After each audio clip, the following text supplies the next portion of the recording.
Assalamualaikum warahmatullahi wabarakatuh. Kami kelompok 4 akan mempresentasikan penyelesaian sengketa dengan mediasi. Sebelumnya, perkenalkan nama anggota dari kelompok 4. Yang pertama, Aditya Ferian Sugiarto dengan NIM 18040704079, lalu Althea Salza dengan NIM 18040704096, lalu ada Bella Giska Ayu dengan NIM 18040704101, dan yang terakhir ada Imelsa Alivia dengan NIM 18040704104. Saya akan menjelaskan mengenai pengertian mediasi. Mediasi merupakan istilah yang berasal dari bahasa Inggris, yakni mediation. Mediasi berkaitan dengan cara penyelesaian sengketa atau bernuansa sosial dan legal. Penjelasan mediasi dari sisi kebahasaan lebih menekankan pada keberadaan pihak ketiga yang menjembatani para pihak bersengketa untuk menyelesaikan perselisihan. Namun, istilah mediasi tidak mudah untuk didefinisikan secara lengkap dan menyeluruh karena cakupannya cukup luas. Mediasi tidak memberikan suatu model yang dapat diuraikan secara terperinci dan dibedakan dari proses pengambilan keputusan lainnya. Di dalam mediasi terdapat 5 unsur, yakni yang pertama, penyelesaian sengketa secara sukarela, yang kedua, intervensi atau bantuan, yang ketiga, pihak ketiga yang tidak memihak, yang keempat, pengambilan keputusan oleh para pihak secara konsensus, yang kelima, dilaksanakan dengan partisipasi aktif dari semua yang terlibat dalam sengketa, terutama mediator. Dalam mediasi, tentunya terdapat beberapa faktor penentu keberhasilan mediasi, yakni yang pertama, para pihak yang bersengketa, yang kedua, masalah yang sedang dihadapi oleh para pihak, yang ketiga, mediator. Seorang mediator yang baik dalam melakukan tugasnya akan merasa sangat senang untuk membantu orang lain mengatasi masalah mereka sendiri. Ia akan bertindak netral seperti ayah yang penuh kasih sayang, meningkatkan kualitas pengambilan keputusan, mempunyai metode yang harmonis, mempunyai kemampuan dan sikap, memiliki integritas dalam menjalankan proses mediasi, serta dapat dipercaya dan berorientasi pada pelayanan. Para pihak dalam mediasi apabila merujuk pasal 2 UU Nomor 30 Tahun 1999 merupakan subjek hukum, baik menurut hukum perdata maupun hukum publik. Pada pasal-pasal 5, 6, dan 7 disebutkan secara berurutan pemohon, termohon, dan arbiter. Pasal 5 menjelaskan pemohon adalah pihak yang mengajukan permohonan penyelesaian sengketa melalui arbitrase. Kemudian pada pasal 6 menjelaskan termohon adalah pihak lawan dari pemohon dalam penyelesaian sengketa melalui arbitrase. Selanjutnya, pada pasal 7 menjelaskan arbiter adalah seorang atau lebih yang dipilih oleh para pihak yang bersengketa atau yang ditunjuk oleh pengadilan negeri atau oleh lembaga arbitrase untuk memberikan putusan mengenai sengketa tertentu yang diserahkan penyelesaiannya melalui arbitrase. Lalu, dalam mediasi terdapat peran dan fungsi. Yang pertama, untuk mengatasi masalah penumpukan perkara. Jika para pihak menyelesaikan sendiri sengketanya tanpa diadili oleh hakim, maka tugas hakim untuk memeriksa perkara menjadi berkurang. Apabila selesai dengan damai, akan mengurangi perkara banding, kasasi, dan PK. Yang kedua, penyelesaian sengketa lebih cepat dan lebih murah. Jika diselesaikan dengan proses litigasi, maka kemungkinan pihak yang kalah mengajukan upaya hukum banding, kasasi atau PK, dengan sendirinya proses akan lebih panjang, memakan waktu yang lama, dan biayanya akan lebih besar. Yang ketiga, memperluas akses para pihak untuk memperoleh rasa keadilan. Rasa keadilan tidak selalu diperoleh melalui proses litigasi, tetapi dapat juga diperoleh melalui proses musyawarah mufakat. Kalian pasti bertanya-tanya, apa sih sebenarnya tujuan dan manfaat mediasi? Tujuan dilakukannya mediasi adalah untuk menyelesaikan sengketa antara pihak dengan melibatkan pihak ketiga yang netral dan imparsial. Penyelesaian sengketa melalui jalur mediasi sangat dirasakan manfaatnya, karena para pihak telah mencapai kesepakatan yang mengakhiri persengketaan mereka secara adil dan saling menguntungkan.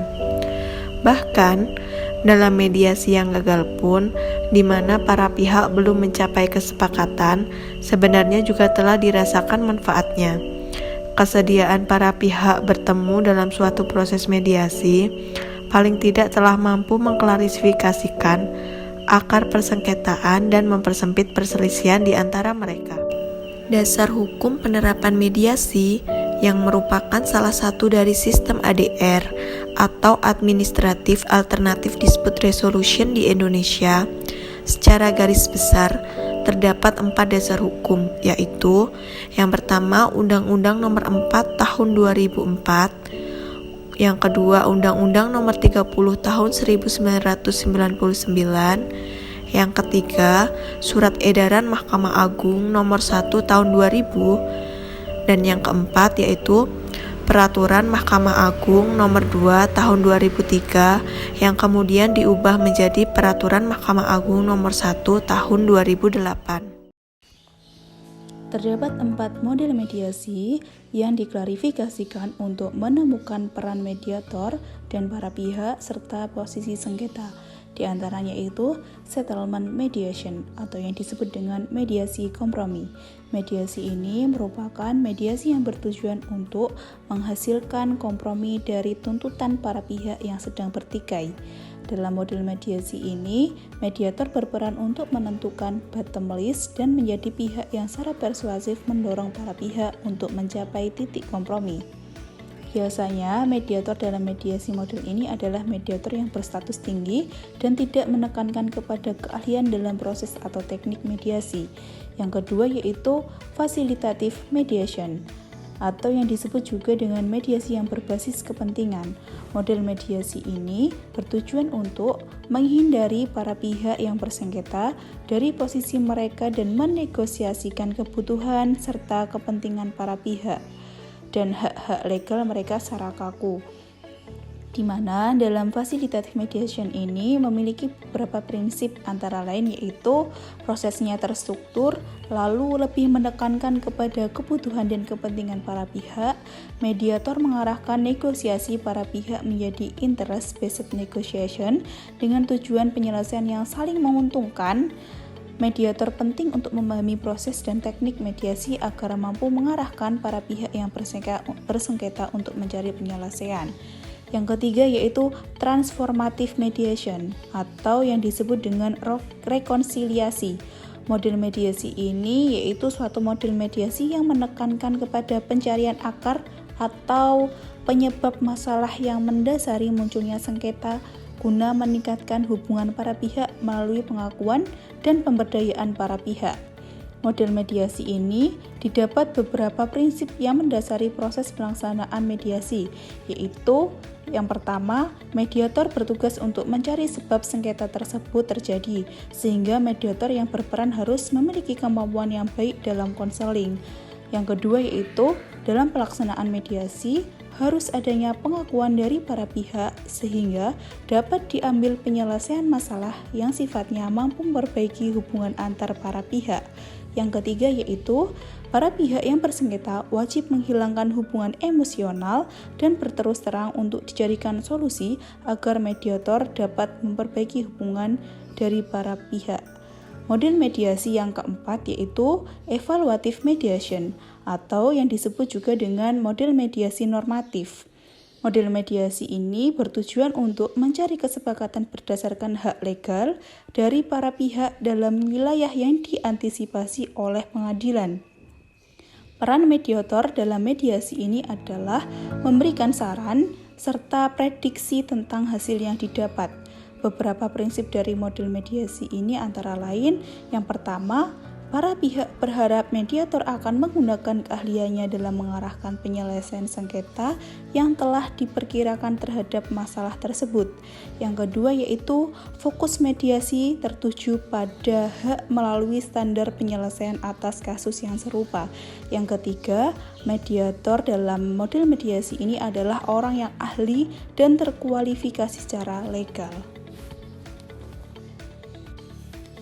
Dalam penyelesaian sengketa melalui mediasi terdapat prinsip-prinsip atau filosofi. Filosofi ini merupakan kerangka kerja yang harus diketahui oleh mediator. Terdapat 5 prinsip yang mendasari mediasi yang kemudian dikenal dengan nama 5 dasar filsafat mediasi. Yang pertama yaitu prinsip kerahasiaan.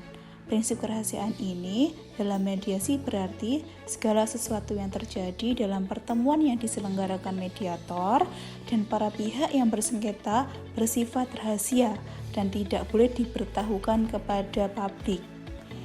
Jadi hal ini berlaku untuk para pihak maupun mediator. Yang kedua yaitu prinsip sukarela. Prinsip sukarela ini ialah para pihak yang sedang bersengketa datang atau memilih prosedur penyelesaian sengketa melalui mediasi atas keinginan dan kemauan sendiri secara sukarela tanpa tekanan dan paksaan orang lain. Dalam prinsip ini dibangun atas dasar para pihak yang bersengketa akan mau bekerja sama untuk mau menemukan jalan keluar apabila mereka secara sadar datang ke tempat perundingan atas pilihan mereka sendiri. Yang ketiga yaitu prinsip pemberdayaan. Prinsip pemberdayaan didasarkan kepada asumsi bahwa para pihak yang akan melakukan mediasi pada dasarnya memiliki kemampuan untuk menyelesaikan masalah, sehingga dalam mediasi yang diberdayakan dalam proses penyelesaian sengketa adalah para pihak. Para pihaklah yang berdiskusi dengan difasilitasi oleh mediator dalam hal menemukan solusi atas permasalahan atau sengketanya. Sehingga dalam perundingan keberadaan para pihak oleh satu dengan lainnya harus dihargai. Oleh karena itu, solusi sebaiknya datang langsung dari para pihak yang berunding bukan dari luar, sehingga lebih mudah diterima. Yang keempat yaitu prinsip netralitas. Dalam prinsip netralitas ini, mediator hanya berperan untuk memfasilitasi proses mediasi saja dan bersifat netral. Tidak boleh memihak salah satu pihak yang bersengketa. Dalam proses mediasi, mediator hanya berwenang untuk mengontrol proses mediasi untuk berjalan sesuai dengan prosedurnya dan tidak bertindak sebagai hakim yang berwenang untuk memutuskan antara para pihak serta tidak berhak untuk memaksakan pendapat atau penyelesaian bagi para pihak. Yang kelima yaitu prinsip solusi yang unik. Prinsip solusi yang unik ini merupakan solusi yang dihasilkan dari proses mediasi, tidak harus sesuai dengan standar legal, tetapi dapat dihasilkan dari proses yang kreatif, sehingga hasil mediasi mengacu atau sesuai dengan keinginan para pihak karena erat kaitannya dengan prinsip pemberdayaan. Dalam penyelesaian sengketa melalui mediasi, tentunya terdapat beberapa kelebihan serta kelemahan. Kelebihan bagi pihak-pihak yang bersengketa saat memilih jalur mediasi diantaranya yaitu 1. Proses cepat. Artinya, mediasi ini dapat diselesaikan dengan pemeriksaan selama 2 hingga 3 minggu atau bahkan hanya berkisar 1 hingga 1,5 jam saja. Yang kedua yaitu bersifat rahasia. Artinya, dalam proses pemeriksaan mediasi bersifat rahasia, sebab pemeriksaan tidak dihadiri oleh publik. Yang ketiga, murah. Artinya, selama proses mediasi tidak diperlukan pengacara sehingga hal tersebut dapat menekan pengeluaran serta biasanya sebagian besar pusat mediasi publik menyediakan pelayanan dengan biaya murah. Yang keempat, adil. Artinya, solusi bagi suatu persengketaan dapat diserasikan dengan kebutuhan atau keinginan para pihak yang bersengketa. Yang kelima, pemberdayaan individu. Artinya, orang-orang yang menegosiasikan sendiri masalahnya seringkali merasa mempunyai lebih banyak kuasa daripada mereka yang melakukan advokasi melalui wakil seperti pengacara. Selain kelebihan-kelebihan tersebut, tentunya terdapat pula kelemahan-kelemahan dalam proses mediasi, antara lain yaitu tidak ada suatu kejelasan. Artinya, tidak diketahui apakah ketentuan tersebut bersifat memaksa atau dapat disampingi oleh para pihak. Yang kedua yaitu tidak bersifat netral. Dalam hal ini bisa saja mediator atau pihak ketiga hanya memperhatikan satu pihak saja selama proses mediasi. Yang ketiga yaitu kegagalan dalam proses mediasi. Kegagalan ini biasanya disebabkan karena mediator tidak memiliki kewenangan untuk membuat keputusan selama perundingan, sehingga pihak yang bersengketa tidak menemukan penyelesaian yang bersifat netral.